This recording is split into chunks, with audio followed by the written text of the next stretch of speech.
Olá, estudante! Tudo bem com você? Eu sou o professor Vinícius, professor de Biologia da Rede Estadual de Ensino. Estou hoje, junto com a nossa amiga Vânia, a nossa intérprete de Libras. Olá, Vânia! Para a gente dar início à nossa segunda aula de Biologia para você, aluno do terceiro ano do ensino médio. Nessa aula de hoje, nós continuaremos então a falar sobre biotecnologia. Bom, nessa aula nós vamos compreender como os conhecimentos genéticos podem ser aplicados na biotecnologia e conhecer os princípios básicos aí da manipulação genética. Na nossa última aula falamos um pouquinho aí a respeito sobre o DNA recombinante. Como que a gente pode então isolar esse gene desse DNA, nesse pedaço, fragmento de DNA que eu necessito, e vou, por exemplo, cloná-lo. E vou fazer essa clonagem molecular aí, e que vai ser muito útil na nossa vida. Então, nós vamos partir desse ponto aí que nós vamos desenvolver a nossa aula de hoje. Bom, para a gente iniciar, vamos para essa notícia aqui, olha. Essa notícia é de setembro de 2020. Banco Nacional de DNA ajudou a elucidar 1,4 mil crimes em 7 anos. Apesar dos bons resultados, a obrigatoriedade da prova material em casos de estupro é tema polêmico por expor vítimas a mais sofrimento. Bom, o que é que vai acontecer aqui? Quando eu falo que o Banco Nacional de DNA ajudou a elucidar crimes, olha que interessante. Eu tenho então uma amostra material. E a partir daí que eu tenho essa amostra material, esse fragmento aí, eu posso identificar a pessoa responsável por aquele crime, ou eu posso, por exemplo, fazer um teste de paternidade, que é o que mais utilizado e que a gente consegue visualizar mais aí na nossa sociedade, que a partir então, por exemplo, de uma amostra de um tecido, de um pequeno fragmento de material biológico, eu posso fazer com que eu possa saber quem é o pai, por exemplo, se essa pessoa é parente ou não, e dentre outros enormes aí variedades de circunstâncias. Mas só que aí eu te falo uma pergunta. Como que a partir de uma pequena amostra de DNA ou de um material genético aí, de um material biológico, eu posso fazer essa numeração, essa infinidades aí de exames e de testes que a gente vai possuir. Na nossa última aula a gente viu aí a respeito da técnica do DNA recombinante. Então eu posso pegar então esse fragmento de DNA e posso ligá-lo. Por exemplo, fazer um DNA recombinante aí com uma bactéria ou com um vetor viral, no caso um vírus que eu posso utilizar, e consequentemente fazer essa reprodução e depois eu vou extrair esse DNA novamente? Podemos, mas isso não seria um pouco mais trabalhoso? Bom, na nossa aula de hoje a gente vai ver que existe uma outra técnica aí que vai fazer com que eu possa manipular esse DNA, tá? E que eu possa fazer uma amplificação desse DNA, ou seja, a partir de um número menor de cópias desse DNA que eu tenho, desse material genético, eu posso amplificá-lo, fazer com que venha a ter mais cópias dele sem a utilização, então, no caso de um vetor, tá? Então, vamos lá. Então, nós sabemos que a clonagem molecular é o isolamento e a propagação em um organismo de moléculas idênticas de DNA. É aquilo que a gente pode ter falado, então, lá na nossa última aula, onde a gente viu, naquele esqueminha que eu fiz, a respeito da clonagem aí do gene da insulina, que eu introduzi esse gene da insulina em um plasmídio de uma bactéria, e essa bactéria, ao se reproduzir, ocorreu, então, a clonagem molecular aí dessa molécula. Eu posso utilizar a técnica do DNA recombinante, incorporando, então, o DNA recombinado em um plasmídio, ou então eu posso amplificar o fragmento de DNA utilizando a PCR, que nós chamamos de reação em cadeia da polimerase. Então, vamos ver como que vai acontecer. Olha que interessante. Eu vou ter aqui então um cromossomo, eu vou ter lá o meu DNA. Esse DNA, então, eu vou isolar. Esse é o meu gene de interesse, esse gene amarelinho aqui. Como que eu vou fazer isso? Olha que interessante. Eu posso, a partir do momento que eu vou ter as minhas endonucleases de restrição, as minhas enzimas aí de restrição, eu vou fragmentar esse DNA em partes. Fragmentei esse DNA. Então, eu tenho aqui, olha. Quando eu vou ter desse primeiro lado meu aqui, eu posso pegar esse DNA, ligar ele, então, juntamente com a DNA ligase, a um vetor viral, um plasmídio, por exemplo. E a partir daí, então, que eu vou incorporar esse plasmídio na bactéria, ela vai se duplicar, reproduzir assexuadamente, tá? De forma natural, e vou ter aqui vários clones desse DNA. Então, eu vou ter várias células aí, várias bactérias, né, ou células, que vão possuir esse gene aí inoculado. Ou então, eu posso fazer isso in vitro, que nós chamamos, tá? Que vai ser em laboratório. Como que vai acontecer isso? A partir do momento, então, que eu cortei esse meu DNA com essa enzima de restrição, eu vou ter aqui, então, uma enzima chamada de DNA polimerase, que vai fazer com que essa fita, então, seja duplicada. E isso, o que que eu vou acontecer? Eu vou colocar dentro de um microtubo de ensaio. Eu coloco, então, esses fragmentos desse DNA, tá? Isso de forma bem resumida para a gente compreender como que ocorre essa técnica aí de PCR, tá? Coloco dentro, então, uma solução com esses fragmentos de DNA, uma enzima aí, tá? Chamada de TAC polimerase, que é uma enzima, né, uma DNA polimerase aí de uma árquea, tá? Que ela vai reduzir aí, ela vai, né, ser resistente, ela vai ser resistente a determinar altas temperaturas e, consequentemente, ela não vai se desnaturar, por isso, então, que nós a utilizamos. E nós vamos colocar, então, vários aí nucleotídeos soltos para que ocorra, então, essa junção. Feito isso, nós colocamos dentro de um aparelhinho, e esse aparelhinho, então, ele vai fazer repetidos ciclos, tá? Que a gente coloca lá, ciclos repetidos aí de DNA. Por quê? Esses ciclos aí que vai elevar a temperatura, eleva e para, vai fazer com que ativa e inativa essa DNA polimerase, tá? Que no caso aí nós utilizamos a TAC polimerase, e vai fazer com que essa enzima ela possa o quê? Sintetizar, duplicar, fazer com que essa fita de DNA se duplique. Ao final de um curto período de tempo, eu vou ter aí várias fitas de DNA, vários clones, né, vários fragmentos de DNA aí idênticos ao final desse ciclo. Isso é o que nós chamamos então de PCR, reação em cadeia da polimerase. Olha que interessante. Feito isso então, aí eu te pergunto, Vinícius, dentro desse microtubo de ensaio aí, você jogou lá uma outra enzima, jogou nucleotídeos, tem mais fragmentos de DNA aí. Então, como que eu vou fazer para separar? Aí eu vou ter uma outra técnica, que a gente chama de DNA fingerprint. Ou seja, posso fazer a impressão desse DNA. Como assim? Olha que interessante. Então, olha, o resultado então desse PCR eu vou fazer através de uma técnica que chama de eletroforese, tá? Ou seja, esse resultado dessa eletroforese é uma imagem fotográfica semelhante a um código de barras ou impressão digital, o que eu vou chamar de DNA fingerprint. Como que vai acontecer? Então, a partir do momento que eu tenho lá, dentro do meu microtubo de ensaio, vários desses fragmentos, eu vou fazer essa revelação. Como que vai ser? A eletroforese mais utilizada é a eletroforese em gel de agarol, tá? É a técnica mais utilizada.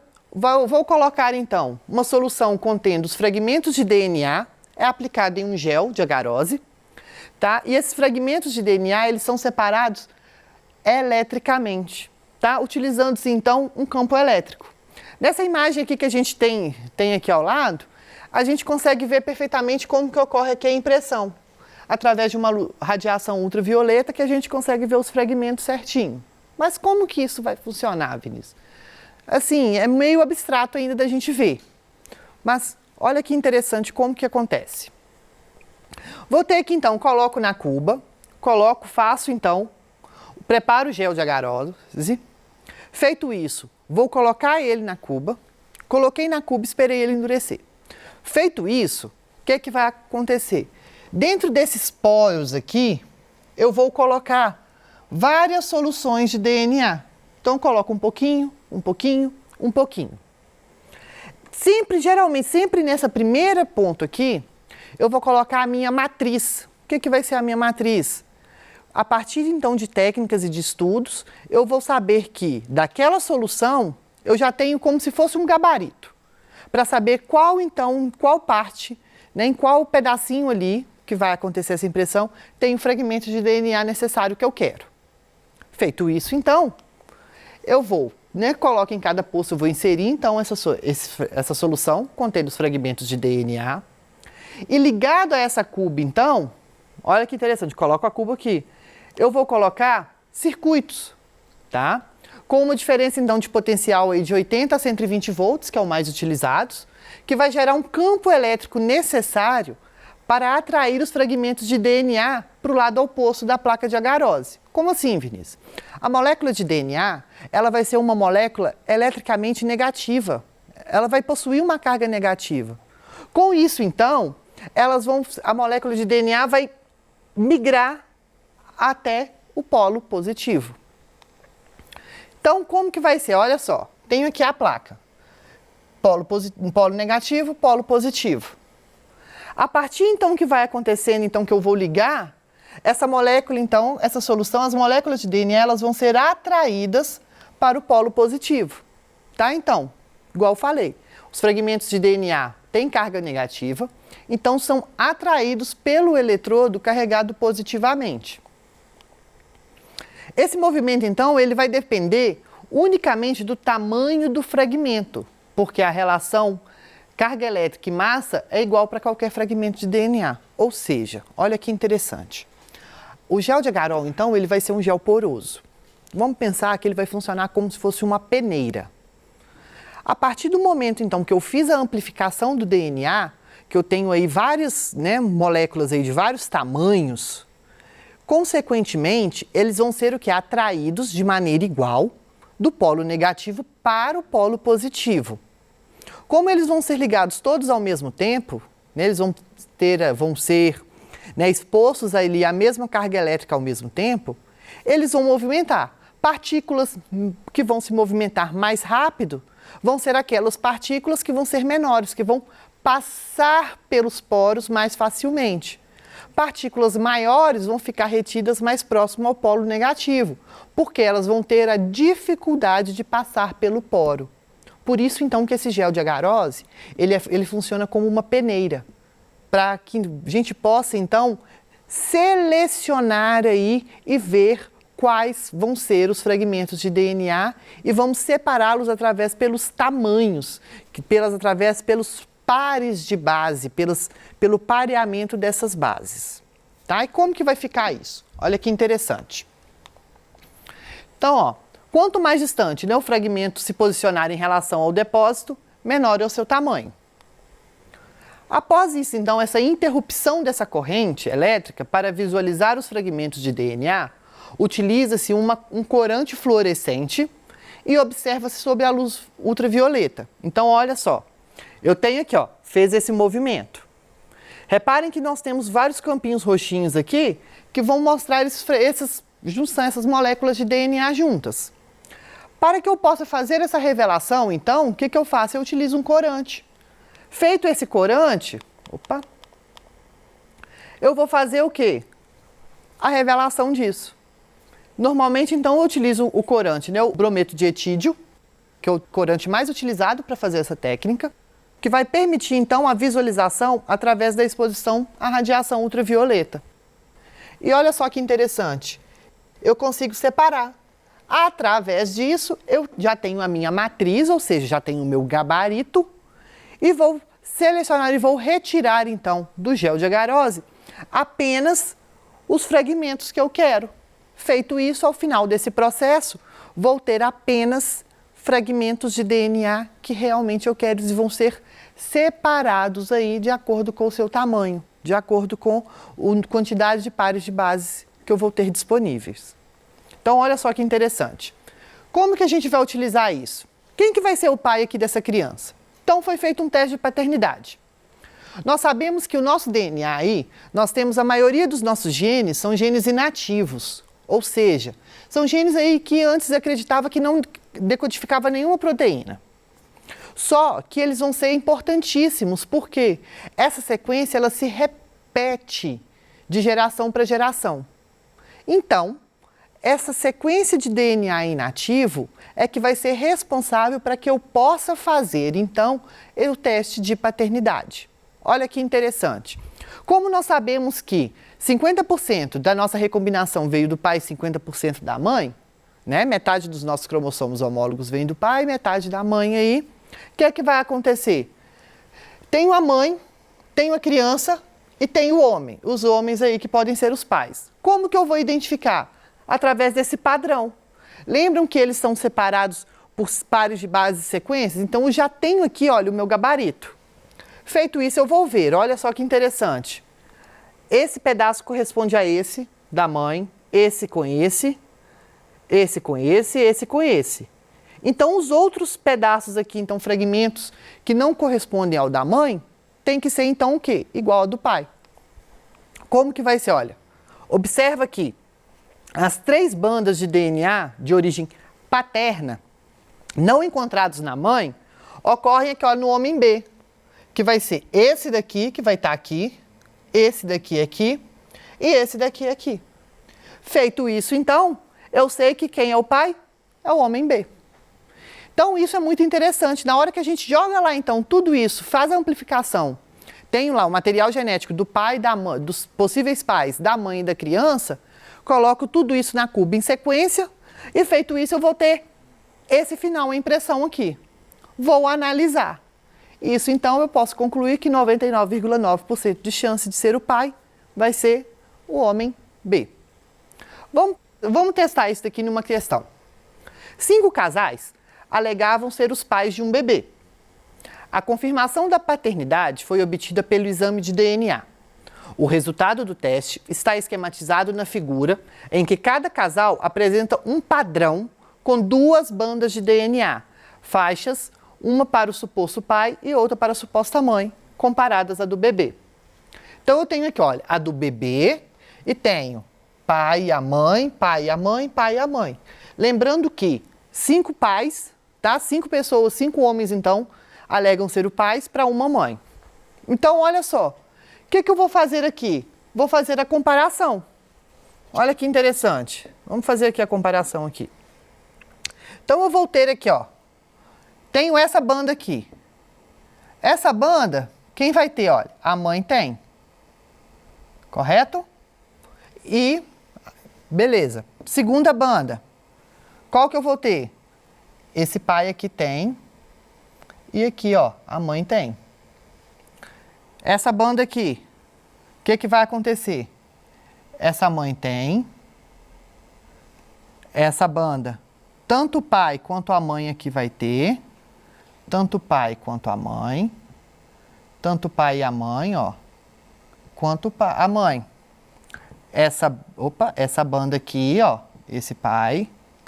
Essa banda aqui, essa mãe. Essa banda aqui, ó.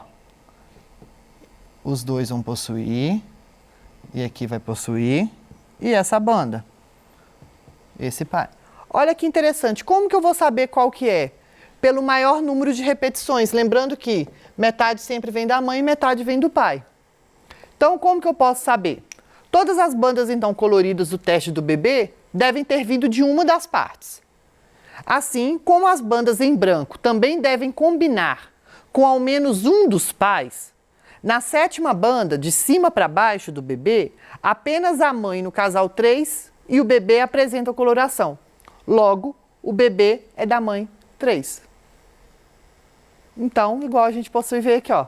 7ª banda, 1, 2, 3, 4, 5, 6, 7, ó. Vai ter aqui. Então, é do banho 3. E quando a gente fez, então, aquela percepção, a gente viu, consequentemente, que o casal 3 possui mais repetições também. Bom, chegamos ao fim, então, da nossa aula. Espero que tenham gostado. Se ficou alguma dúvida, mande pra gente e vejo vocês, então, na nossa próxima aula. Até mais!